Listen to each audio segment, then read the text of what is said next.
But yeah, I just wanted to share that even though it's been almost a month, I'm still feeling very short of breath here and there, and it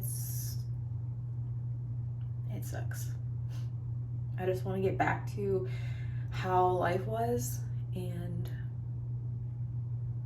it's like I never know what day is going to be good, what day is going to be bad, and it sucks.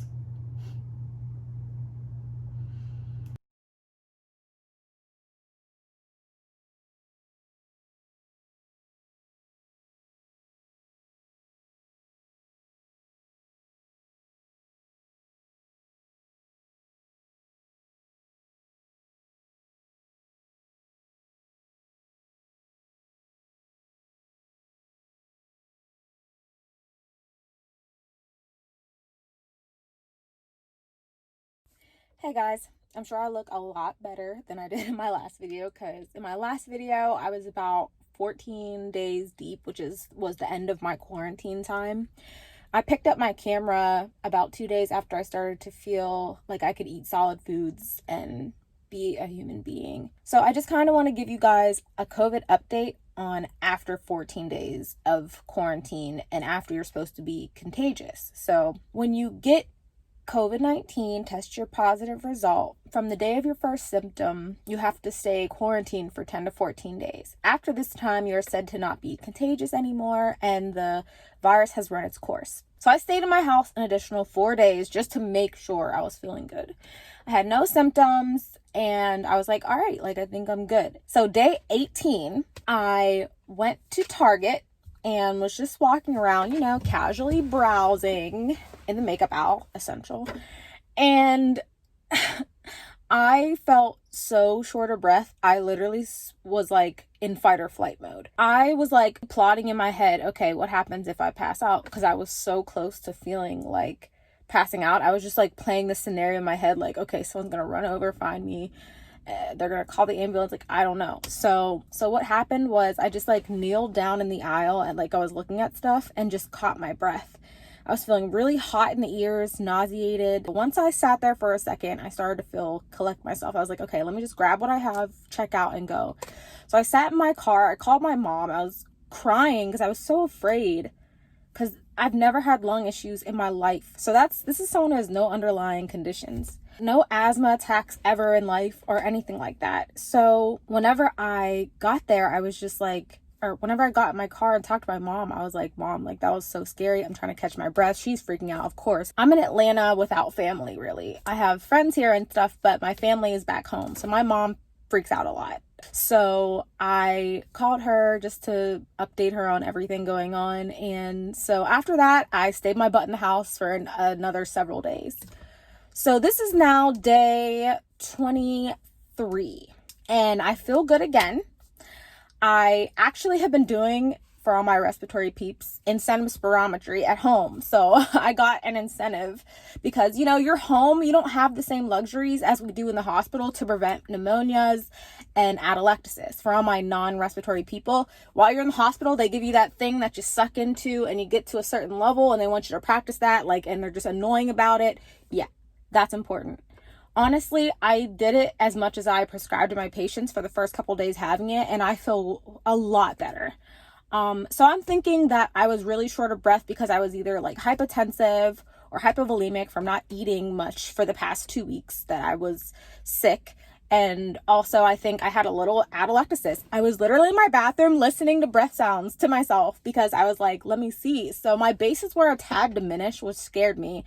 And I started doing my incentive and that shit worked. So as a respiratory therapist, when I push that to my patients, especially the ones that have COVID, I'm be like, yo, listen, like I had the shit and it works. Okay, so do it. Like your life depends on it. So increasing that, I have a pulse ox as well, just monitoring myself. You're pretty much your own nurse. I mean, I live alone, and plus you're in quarantine even if you don't live alone. So I was really just tending to myself and making sure I was good. So this is day 23. Think about it. I am young in my 20s. I have no underlying conditions, no lung conditions. I'm not a smoker. I don't have any diabetes or, all the stuff that's high risk for when you get this thing that could kill you. And I was down this is day 23. So if I last today at the store, it took me about 23 days to recover fully, to be able to eat, drink, like without getting nauseous, to be able to walk around. Here and there, I still have this heaviness in my chest, which I'm hearing from other people who have had it. I have some friends who caught it and they were hospitalized. They're my age and they were hospitalized because they could not breathe. Sorry, someone walked past and I was like, they could not breathe. They don't have asthma or anything like that. So it is very scary, and I just want people to take it seriously. And I just wanted to update you guys on my channel officially.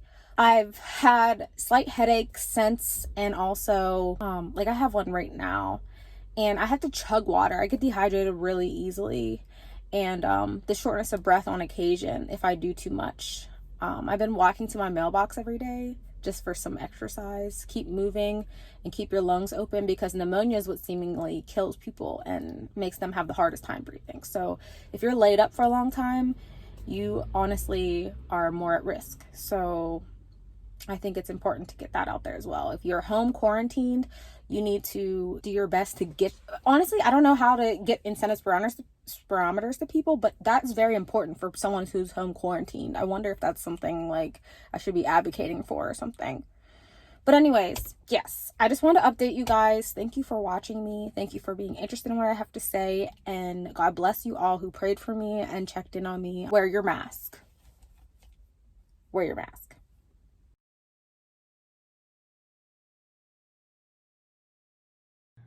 I ended up, I'm sorry, I literally just woke up, but I'm feeling short of breath. Sometimes when I first get up, I feel it's not like a tightness, and it's not like per se a super heaviness right now, but usually it feels heavy. It just feels like I can't catch my breath, and I don't know how else to explain it. It just feels like no matter how deep I breathe, it's still some feeling of I don't feel like I'm getting enough air. Yesterday I went out with my friend, and we were outside, and I don't know if it was the heat or what, but I just felt like lightheaded and extremely thirsty. So I've been like really dehydrated through all this, but it's exacerbated lately. So when I stand up or whatever, I get very short of breath. So I had a few days where I was like, wow, like I'm finally feeling better. So I didn't think that would bother me. I thought I was better. Yeah, back to square one. So pretty much I don't know when this will be over. This is the 27th day since my first symptom.